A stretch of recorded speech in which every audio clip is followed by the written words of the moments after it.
Hello and welcome everybody to this video. Today we are going to be seeing the game between Baby Carlson and Garry Kasparov. Yes, so this was the legendary game which was played in 2004 where Magnus Carlsen was just 13 years old and he drew against Garry Kasparov, who was the legend at that time. But if you don't believe, Magnus was also winning at a point. So let's not waste time and let's go to the game directly. So here we have Baby Carlson with white pieces and he started the game with 1 d4. We see d5, c4, c6, knight f6, knight f3, knight f6, knight c3, e6. So this setup here is called as a semi-Slav defense when white plays d4, c4. So this was the semi-Slav played by Garry. Then here we see bishop g5, knight bd7, e3, queen a5, knight d2. So this all is theory, so I'm not telling much about it. Bishop b4 and queen c7. So this was attacked twice by the queen and the bishop, so white simply defends it. And here we saw castles, bishop e2, e5, castles, takes, and here white played the move knight b3. So yeah, Magnus played this so as to attack these two pieces, but if you note here, white cannot take this pawn directly because of the fact that black gets this pawn for free. As if you take this, then this is losing. So when you open this, the queen gets open to the bishop, and hence here Magnus did not take this pawn directly and instead played the move knight b3, attacking the queen. Here we saw queen b6, and here e takes d4 was played, and then pawn takes, bishop takes, and this was a position that Magnus chose to come for because this is an isolated pawn now. Here instead of e takes d4, Magnus could have taken with the knight, which was the best move, and then similarly takes, bishop takes. Then here queen c5 comes. This is a threat. So Magnus, I think, was worried about it, but I guess this pawn is always going, correct? So here just play bishop h4, and this is going to go in the next move. And let's say black comes to defend this pawn and plays a move like queen c5, then simply knight a4. If black plays queen a5, then you can easily take this as well, sacrifice your knight, because queen takes, then you can play a3, attacking this. Bishop can't move because it's pinned, and let's say something like this comes, then you can simply take as well because rook is attacking. If queen takes, pawn takes, and this rook is going. So this was a very big line which Magnus could have seen and hence taken with a knight, but Magnus chose to take with the pawn. So he took e takes d4, pawn takes, bishop takes, and now he remains with an isolated pawn. Here Garry played the move a5 with the idea of pushing the pawns on the queen side.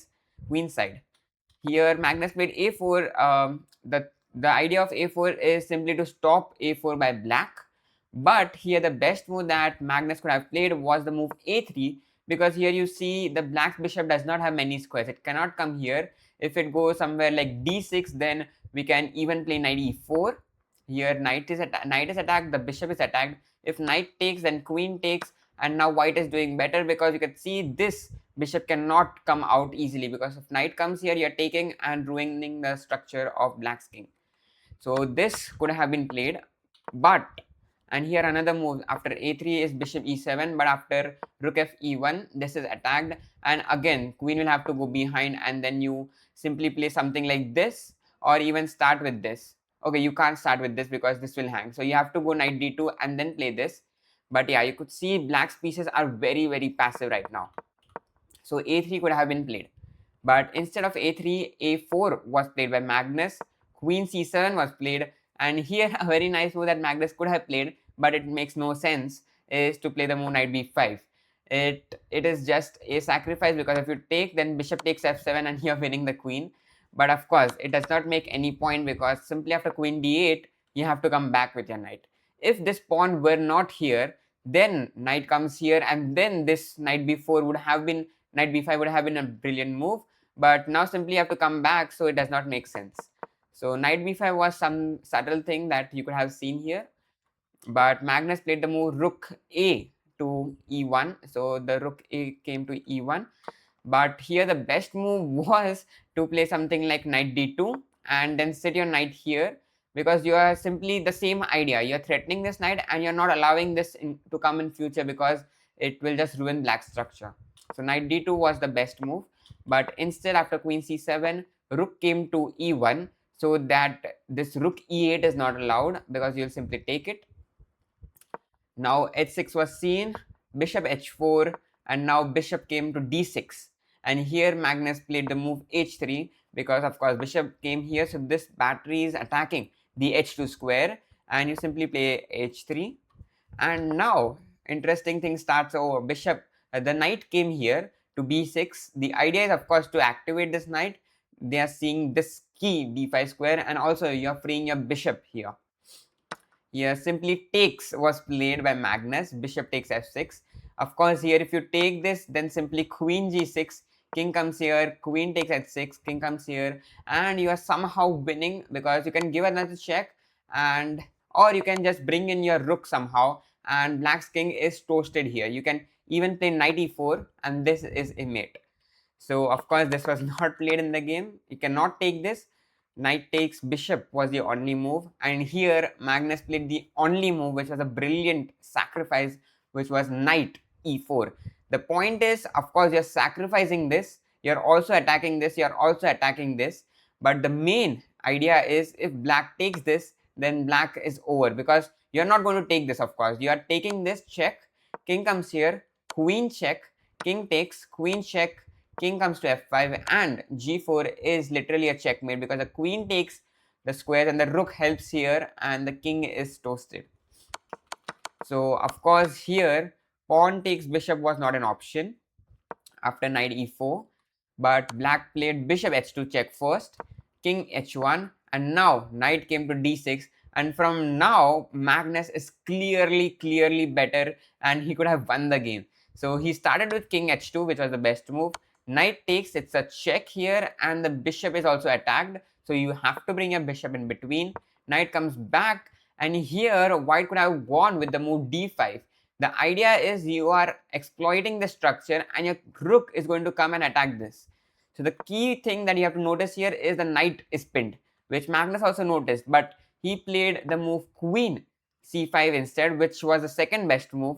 But here now what happens is you're not able to bring another attacker here because rook d8 which played in the game, and now you play d5, and this is different from playing d5 immediately. So d5, rook d8, knight d4, and these all threats are coming in for white, and white is clearly better. But Magnus played the second best move, which was queen c5, rook d8, pawn push, queen came here, now knight d4. So now this pawn is hanging here with the knight. Three attackers are there from white side. Knight came to f5, you're not going to exchange the knights. Pawn takes, knight takes, and with that Magnus is a pawn up. So rook came here, so this is now a threat. Rook comes to d1, queen is attacked, queen came here, and now this was played. This was the mistake which Magnus played, and now it is again equalish, because here one thing to note is this pawn is hanging, if you notice clearly, but you cannot take this directly because of course this is going.